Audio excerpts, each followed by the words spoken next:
હું છું ભૂપત બારિયા, દેવગઢ બારિયા તાલુકાની કોલિયારી ફળિયાવર્ગ ચંદપુર પ્રાથમિક શાળા। અમે અમારી શાળાની અંદર એક નવતર પ્રયોગ શરૂ કર્યો છે કે કોણ બનેગા જ્ઞાનપતિ। આજે વિશ્વ સાથે તાળ મેળવવા માટે બાળક જ્ઞાનથી સરભર હોવો જોઈએ। બાળક પોતાના ગામથી માંડીને તાલુકો અને જિલ્લાથી માંડીને રાજ્ય અને દેશ સુધીનો જે વિશ્વ ઇતિહાસ જે છે ઇતિહાસથી ભરપૂર હોવો જોઈએ। ભૂગોળ જાણતો હોવો જોઈએ, સાંસ્કૃતિક વારસો જાણતો હોવો જોઈએ।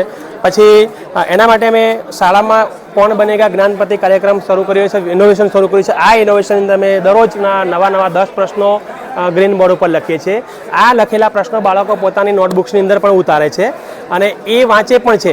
પછી સાથે પ્રાર્થના સંમેલનની અંદર અમે દરરોજના 5 પ્રશ્નો અમે પ્રાર્થના સંમેલનમાં એમને બાળકને પૂછીએ છીએ અને એ 5 પ્રશ્નોમાંથી 3 પ્રશ્નોનું મૂલ્યાંકન પણ કરીએ છીએ અમે તાત્કાલિક, તરત એનું મૂલ્યાંકન થાય છે।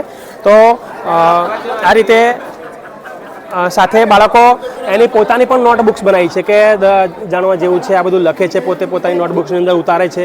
આપણા દાહોદનો ઇતિહાસ જાણે છે, દાહોદના ઇતિહાસમાં શું છે, આ બાળક જાણતો થાય અને આવનારા સમયની અંદર સ્પર્ધાત્મક યુગની અંદર, સ્પર્ધાત્મક સમયની અંદર તમામ પરીક્ષાઓમાં એ સફળ થાય એના માટે અમે કોણ બનેગા જ્ઞાનપતિ કાર્યક્રમ કે ઇનોવેશન શરૂ કર્યું છે। અને અત્યારે હાલ બાળકો નવા પુસ્તકો લાઇબ્રેરીના પણ વાંચે છે। આ દેખો હું બનું વિશ્વ માનવી છે, પછી બાળ વિશ્વકોશ છે, ઘણા બધા પુસ્તકો લાઇબ્રેરીની અંદર આવે છે। પણ આ પુસ્તકોનો વધારેમાં વધારે ઉપયોગ કેવી રીતે થાય તો કે બાળકો વાંચશે તો થશે, એટલે વાંચનની ભૂખ એક તો એનામાં કે પડે કે કેળવાય એના માટે મેં આ ઇનોવેશન કર્યું છે। સાથે બાળકો જે વાંચેલા પુસ્તકો જે છે પુસ્તકોનો સાર પણ પોતે લખે છે।